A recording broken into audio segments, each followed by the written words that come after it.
Welcome guys. On this video I'm going to show you how to transfer WhatsApp to another phone number without losing any contact.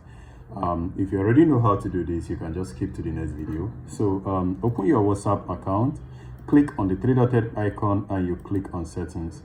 Now go over to accounts area and then you click on change number. Now what this does is going to move all the chats, everything from this number to the new number.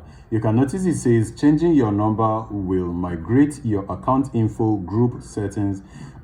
Before proceeding, confirm that you are able to receive SMS or call on your phone. So if you want to proceed, just go ahead and click on next, and this is going to show the current number, and all you need to do is to enter in the new number. So when you change, your contact is going to move all of the chats, all of the active chats you have and everything.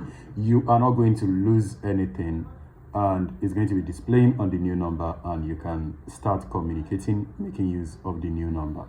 All right guys, I hope this video is helpful. I am not going to do that exactly, but I'm very sure it works. And if you have further questions about this, please let me know on the comment section. I will see you guys on the next one. Stay safe and peace.